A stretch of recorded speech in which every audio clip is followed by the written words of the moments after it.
ओम श्री साई मूर्तित्रय स्वरूपाय नमः। ब्रह्मा, विष्णु और महेश इस त्रिमूर्ति के अवतार श्री साई को हमारा सादर प्रणाम। एक बार शिवरात्रि के दिन भगवान बाबा उटकमंड गए थे।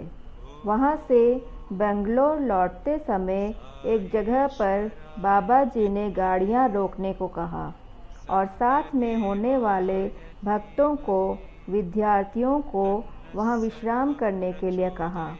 सभी जन स्वामी जी के पास बैठे थे। तब अचानक स्वामी जी ने एक विद्यार्थी की ओर देखकर कहा, तुम्हें मेरे बारे में अभी भी शक है? ठीक है, तुम्हारे पास जो पोलराइड कैमरा है उसमें मेरा फ़ोटो खींच ले, जिससे तुम्हें वास्तव का ज्ञान होगा। स्वामी जी फ़ोटो के लिए खड़े हुए। उसी समय उन्होंने ऊंचे स्वर में कहा कि उनके पास कोई भी ना जाए अथवा उन्हें स्पर्श न करे। स्वामी जी ने अपने पैरों तक की कफनी ऊपर उठा ली और अपने दाएं पैर का अंगूठा जमीन पर दबाया और उस विद्यार्थी को फ़ोटो खींचने के लिए कहा। पोलराइड कैमरा से निकाला फ़ोटो तुरंत मिलता है, इसलिए सभी को फ़ोटो देखने की उत्सुकता थी। जब वह फ़ोटो कैमरा से बाहर निकला तब सभी को बड़ा अचरज हुआ, क्योंकि फ़ोटो में स्वामी जी की जगह 3 सिर और 6 हाथ ऐसा भगवान दत्तात्रेय जी का स्वरूप था, जिनके तीनों ही मुख कमल स्वामी जी के थे। प्रत्येक हाथ में आयुध, कमंडलू और जपमाला आदि थे। पीछे की ओर गाय थी और चरणों के पास वेदों के रूप होने वाले 4 श्वान थे। स्वामी जी ने अपने दाएं पैर का अंगूठा दबाकर रखा था।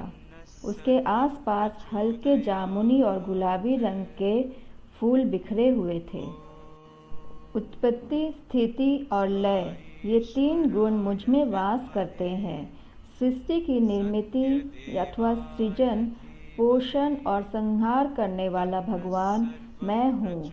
यह कुछ कहे बिना स्वामी जी ने इस फ़ोटो के जरिए दर्शाया था। फ़ोटो निकालते समय उनके पास कोई ना आने का कारण भी स्वामी जी ने बताया।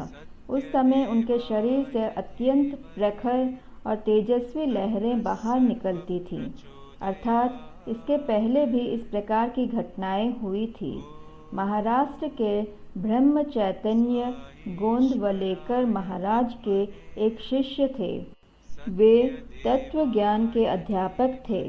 एक बार गोंदवलेकर महाराज ने अपने शिष्य से दृष्टांत में कहा, श्री गुरुदेव दत्तात्रेय जी ने अवतार लिया है और वह पुट्टपर्ती में है। मेरी इच्छा है कि आप वहां जाकर अवश्य दर्शन करें।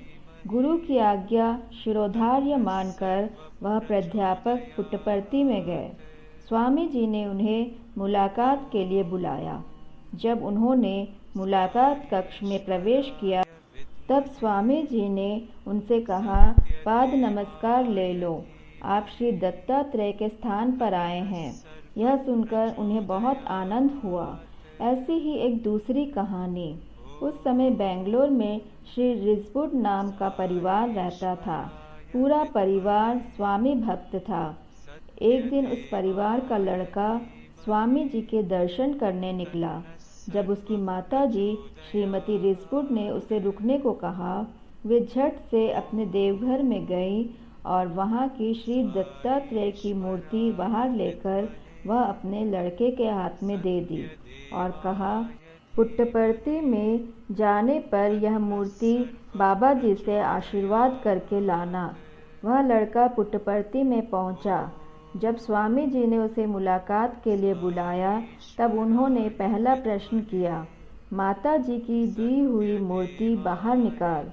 उसने वह मूर्ति थैली में से निकालकर स्वामी जी को दी।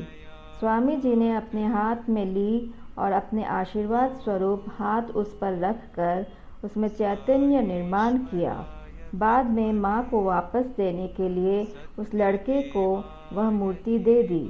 श्री दत्तात्रेय जी का पूर्ण अवतार अक्कलकोट निवासी श्री स्वामी समर्थ महाराज ने अपने अवतार समाप्ति का समय नज़दीक आने पर अपने भक्तों को कहा, अब आप शिरडी जाइए, वह मेरा बंधु है। इसका मतलब दत्तात्रेय जी का पूर्ण अवतार साई स्वरूप में शिरडी में भी है। श्री माधवराव आडकर रचित आरती में ऐसा वर्णन है। कलयुगी अवतार सगुण ब्रह्म साकार अवतरित हो, स्वामी दत्त दिगंबर साई दिगंबर। हमारा महद भाग्य ऐसा है कि साई के दूसरे अवतार का दर्शन का लाभ हमें होता है। ओम श्री सत्य साई नाथार्पणमस्तु।